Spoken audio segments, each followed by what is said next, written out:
In 1947, America was promised the future of travel, a gleaming glass-domed train that would make cars and airplanes obsolete.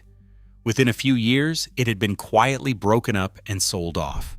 This is the story of how the most futuristic train ever built became a monument to a future that never arrived.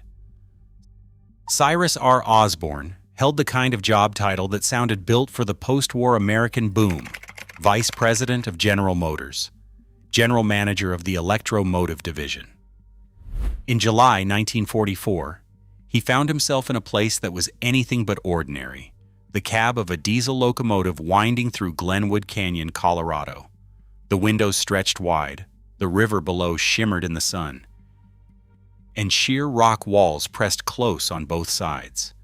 For Osborn, the experience was more than scenery. It was a revelation. Locomotive cabs offered a rare privilege. While most passengers settled for narrow side windows and glimpses of landscape, engineers rode high above the rails with an unbroken, forward-facing view. Osborn, perched in the cab that day, saw the world the way railroaders did: a panorama of sky, stone, and river unfolding with every bend. The difference was stark. In the coaches behind him, hundreds of travelers saw only fragments, while he watched the entire drama of the canyon play out in glass and steel. The idea struck during that journey: why should this view belong only to the crew? Osborn imagined a passenger car that would lift ordinary travelers above the roofline, bathing them in light and spectacle. He pulled out a napkin and traced a sketch: an upper-level dome, a solarium of curved glass, set atop a streamlined coach. The drawing captured the seed of something radical: a train where every seat could be the best seat in the house. Osborn's inspiration was not just a daydream. He carried the sketch to Salt Lake City, showing it to General Motors engineers.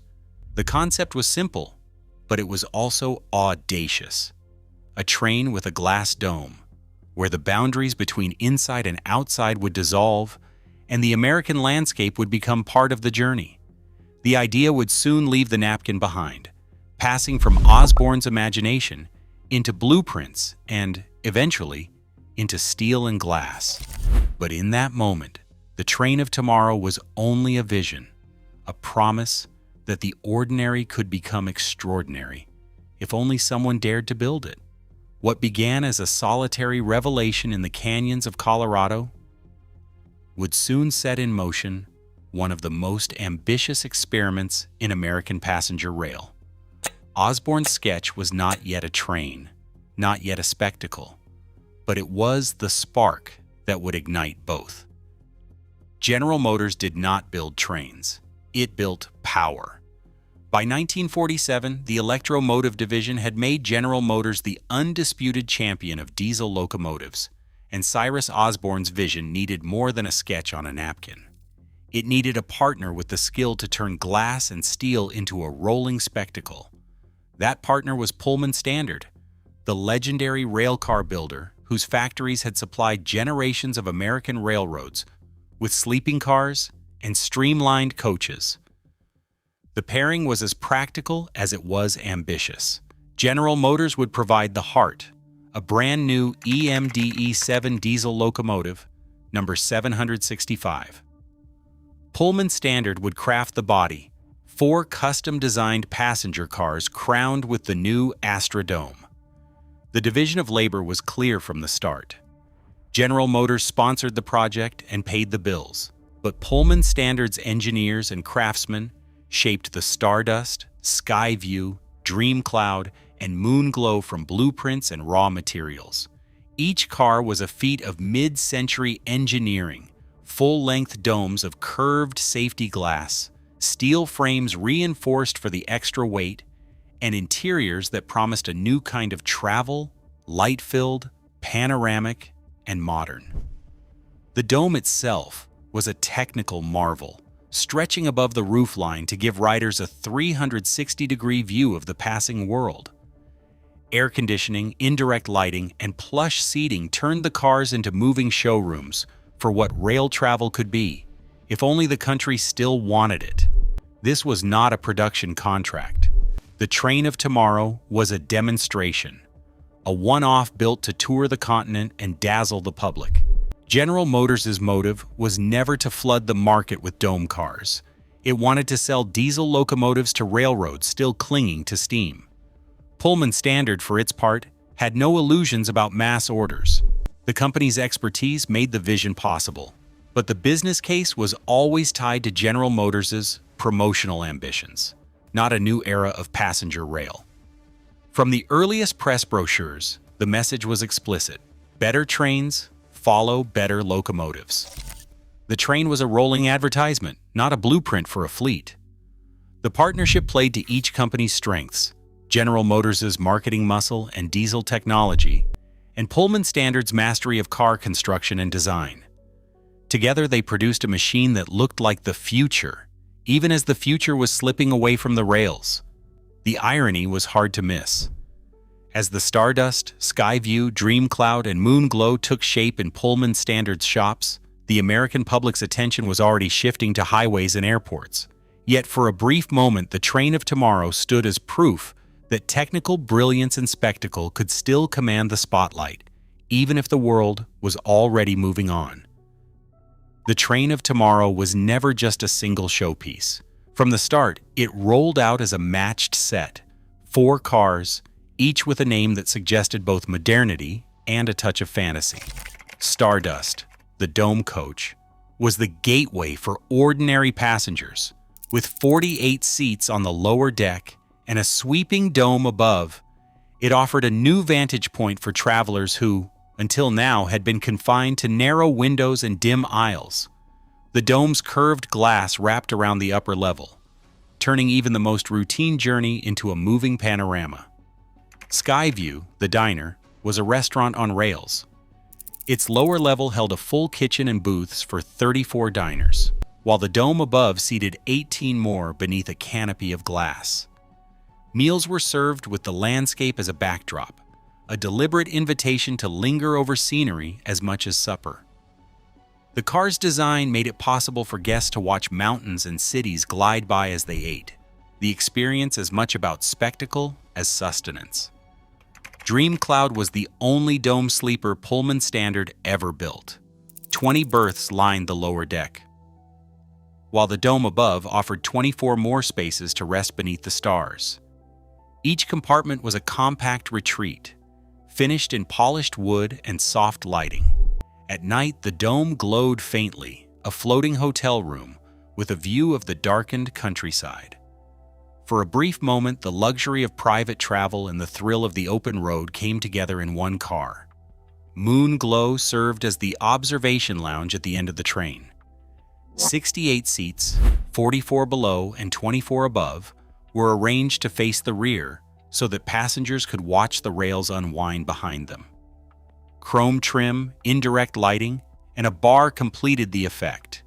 Moonglow was more than a lounge. It was the train's crown, a place where the journey itself became the destination. The dome here was not just a window, but a stage for the American landscape, framed in steel and glass. Together, Stardust, Skyview, Dreamcloud, and Moonglow made the train of tomorrow a unified statement. A rolling experiment in what rail travel could be if spectacle, comfort, and engineering were given free rein. Each car played a role, and each was built to turn heads. But beneath the glamour, the train was still a demonstration, a promise that the future of passenger rail could be as dazzling as its designers dared to imagine. The Astrodome was more than a flourish of glass and steel. It was a structural leap that changed the very nature of what it meant to ride a train. Instead of a narrow aisle and a row of small windows, passengers climbed a gentle staircase to an upper deck crowned with curved safety glass. There, the world opened up in every direction. The dome stretched across nearly a third of each car's length, rising 8 feet above the roofline, and wrapping travelers in a 360-degree panorama. Every seat in the dome became a front-row view to the landscape, whether the train was crossing the Rockies or rolling through farmland. The engineering behind the Astrodome was quietly radical. Pullman Standards designers used a stressed skin steel frame, reinforced with a circular tension ring that distributed the weight of the glass evenly across the car. Each panel of tempered glass was set in aluminum mullions, sealed with rubber gaskets to absorb vibration and temperature swings. This allowed the dome to remain quiet and cool, even under the summer sun or the rattle of high-speed travel.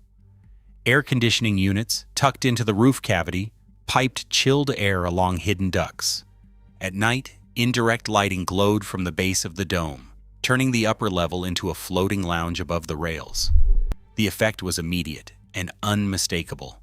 The Astrodome did not just offer a better view, it redefined the experience of train travel.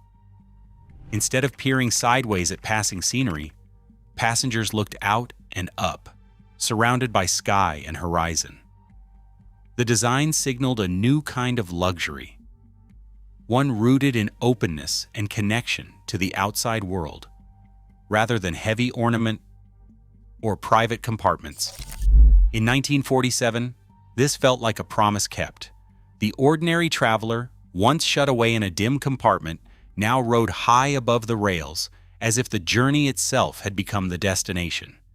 The Astrodome made the future visible, not just in style, but in substance, a feat of engineering that turned the American landscape into part of the show. The train of tomorrow dazzled crowds with its glass domes and sweeping lines, but the real product was never the train itself. General Motors built its reputation on power, diesel power, and the four-car consist was a rolling billboard for the company's EMD, the electromotive division. The brochures did not hide it. "Better trains follow better locomotives," declared the headline, setting the agenda from the very first page. Beneath the images of gleaming Astrodomes and chrome lounges, the fine print called attention to what really mattered: the 2,000 horsepower EMDE 7A locomotive at the head of the train. The message was clear. If you wanted a future for passenger service, you started with GM diesel engines. The train's tour was choreographed to reach railroad executives, not just the public. Every stop, 181 cities, 65,000 miles, became a stage for GM's sales pitch. Railroad presidents and board members received private walkthroughs. In the Skyview Diner, lunches were served not to ordinary ticket holders, but to decision-makers from the industry's biggest names. The dome cars, for all their spectacle, served as proof of concept for a new era powered by GM. Brochures handed out at every stop made the connection explicit.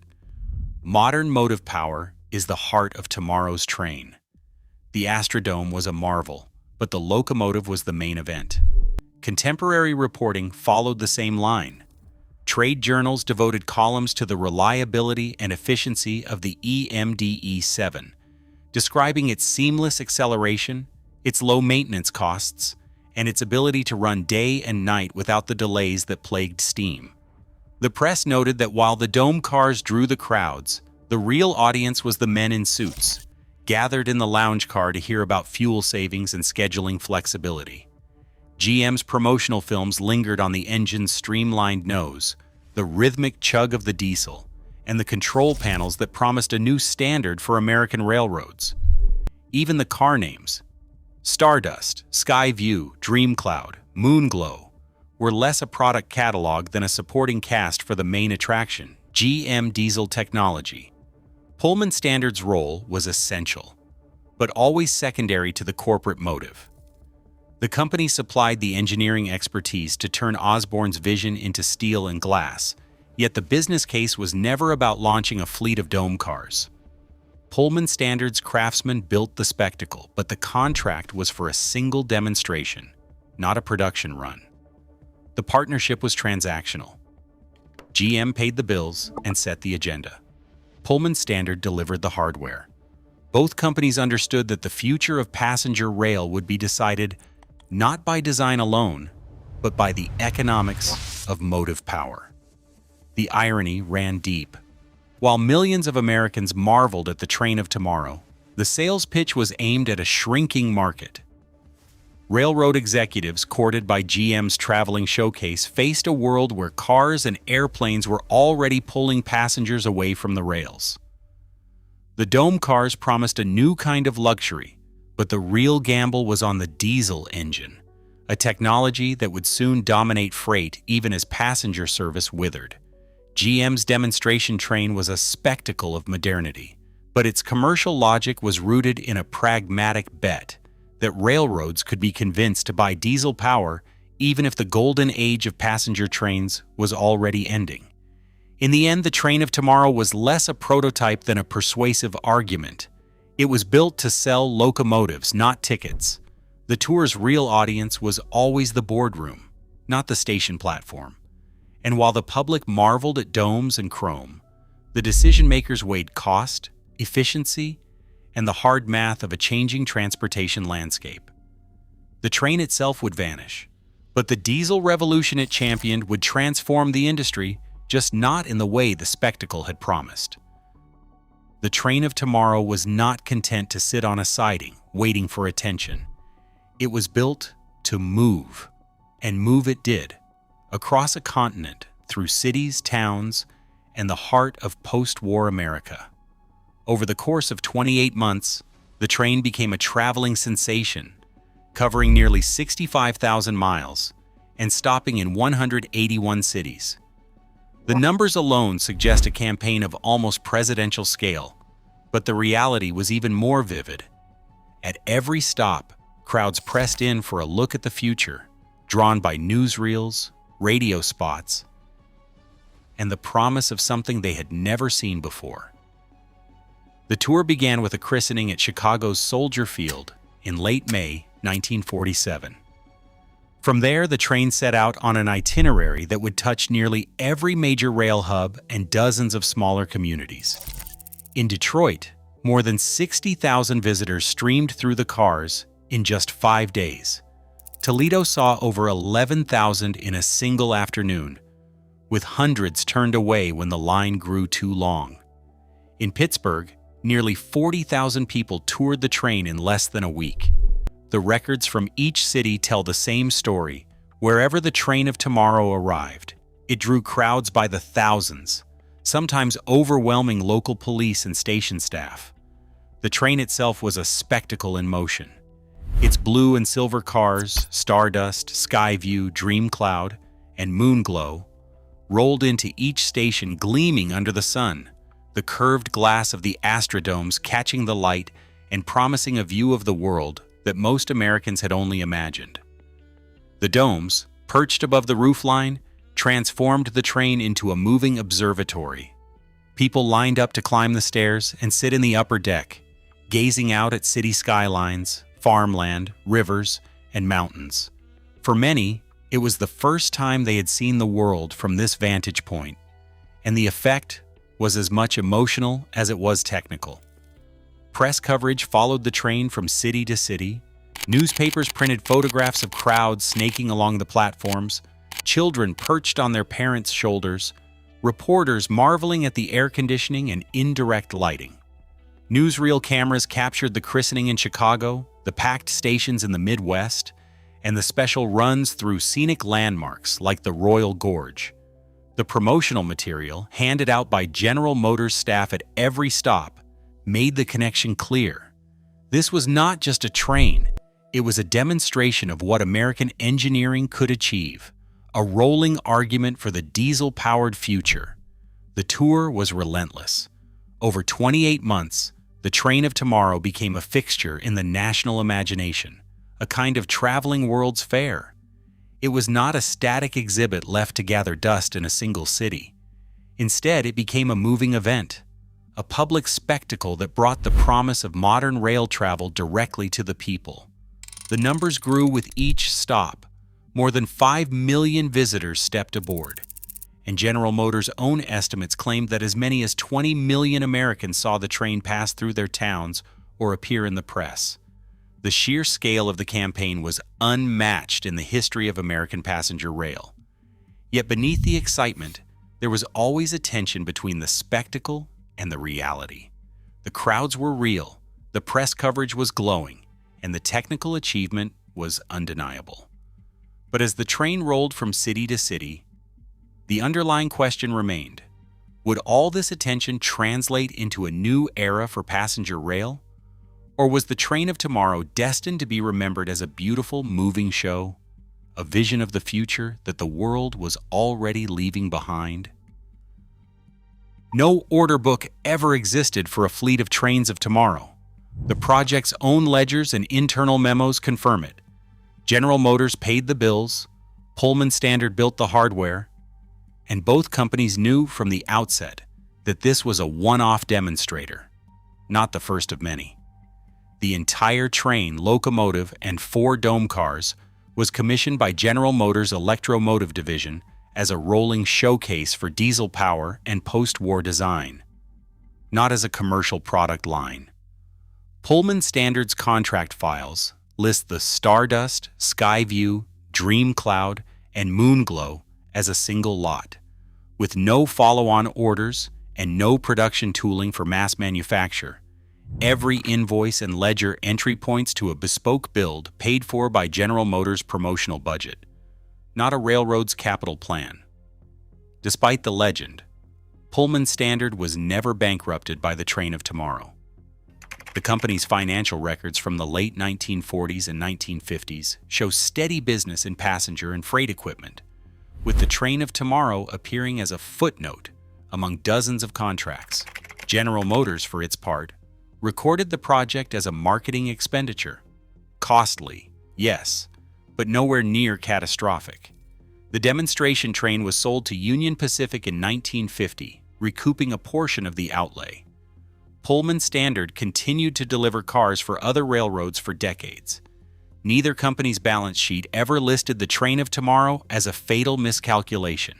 What the project did produce was a different kind of loss, one measured in opportunity and symbolism, not bankruptcy filings. The train of tomorrow became a monument to ambition running headlong into economic reality. Its dazzling domes and chrome-lined lounges promised a future that never materialized. The crowds and headlines masked a deeper truth. General Motors never intended to build more, and the railroads, watching their market shrink under the advance of highways and airliners, had no appetite for a new era of luxury trains. The spectacle was real, but the revolution was missing. In the end, the train of tomorrow stands as a lesson, written in steel and glass. Technical brilliance and bold design cannot force the world to turn back. The train did not sink its makers, but it did become a symbol, a beautiful wager on a future that was already slipping away. Was it a failure? Or simply too far ahead of a world that had already chosen another path? Railroads across America watched the train of tomorrow glide from city to city, but few saw it as a roadmap for their own revival. The crowds were real, the headlines optimistic, yet railroad executives weighed the numbers and looked elsewhere for answers. The demonstration train, with its domed cars and diesel power, was a marvel, yet it remained a one-off, a spectacle rather than a template. Boardrooms did not order fleets of Astrodomes. Instead, many railroads stuck with older designs, or, when they did buy dome cars, turned to manufacturers like Budd for their own versions, often with shorter domes and more modest ambitions. The train of tomorrow was admired, but rarely imitated. Outside the stations, a different revolution was underway. By the late 1940s, Americans were buying cars in record numbers. Private automobile ownership surged past 40 million vehicles in 1950, and by the middle of the next decade, that number would top 60 million. The federal government poured billions into new highways, and the 1956 Interstate Highway Act would soon redraw the map of American mobility. The freedom to travel by car, anywhere, anytime, became a defining feature of post-war life. The rails, once the backbone of national travel, were losing ground with every new mile of pavement. Above, the skies were opening too. Commercial aviation, once a luxury for the few, began to lure business travelers and vacationers alike. The first jet airliners entered service by the late 1950s, offering speeds and convenience no train could match.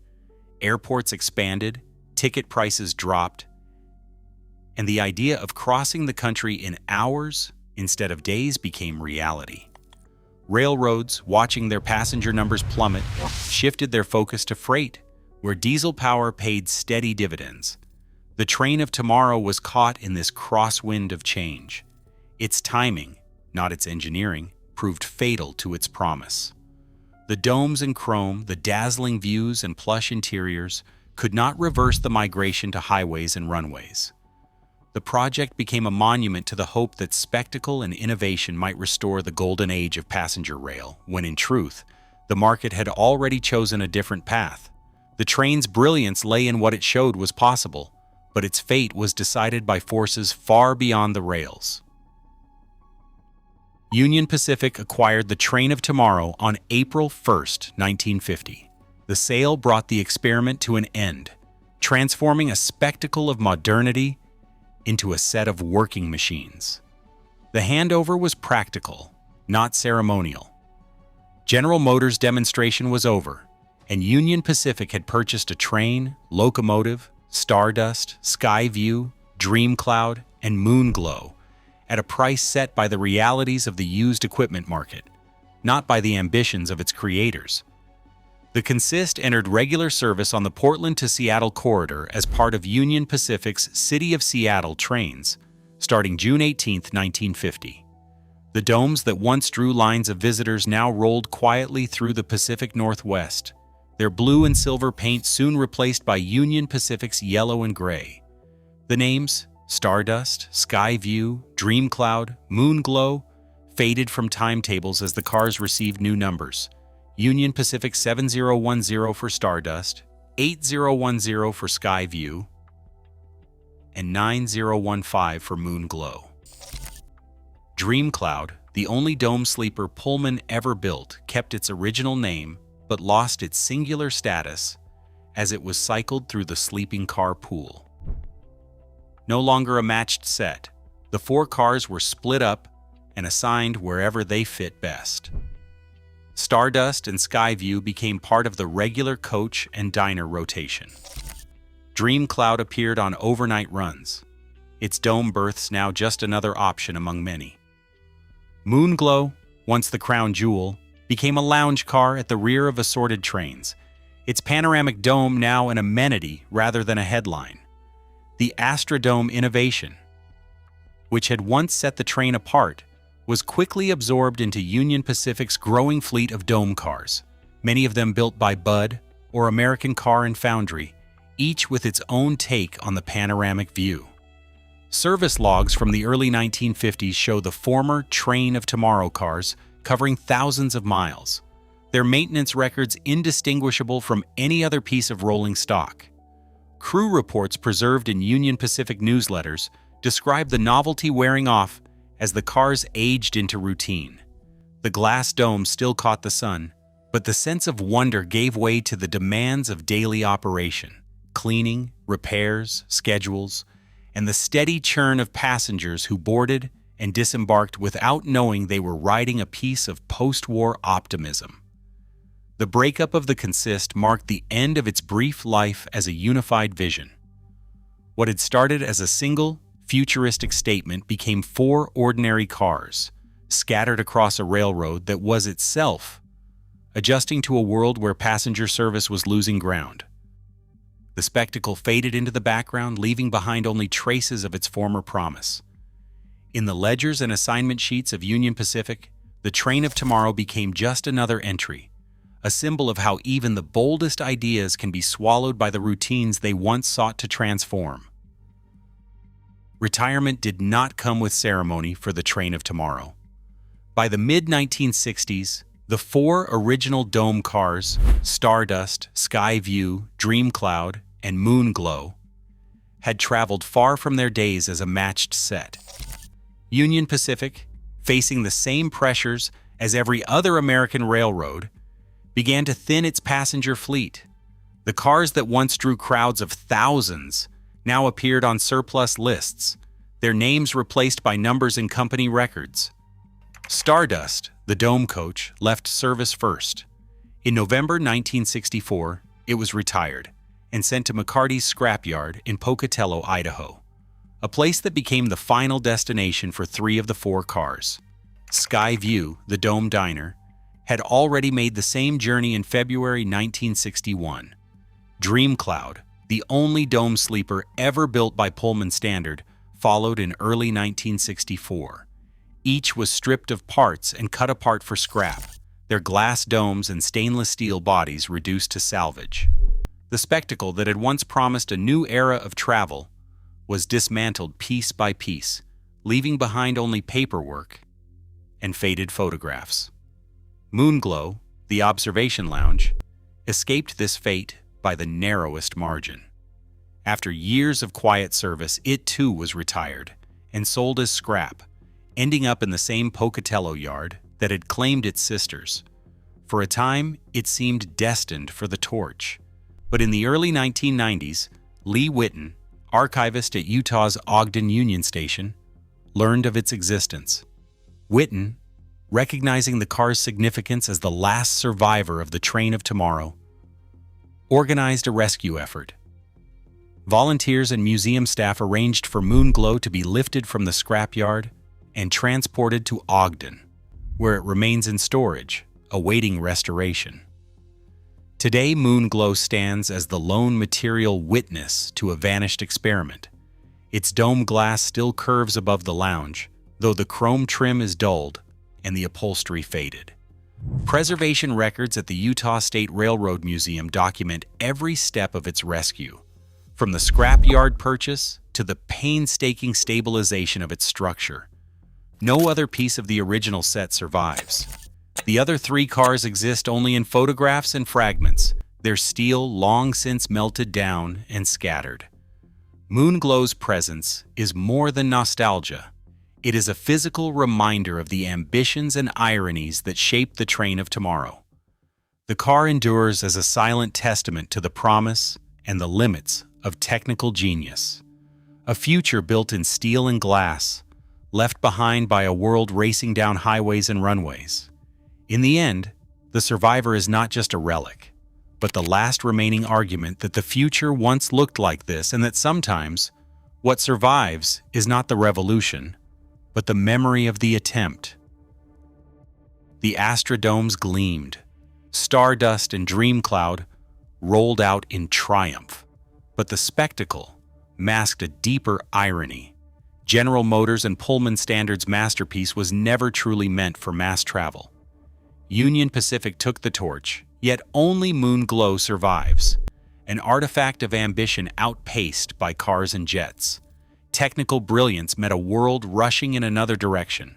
Was it failure, or was it simply a vision too far ahead for a future that never circled back? Share your take below.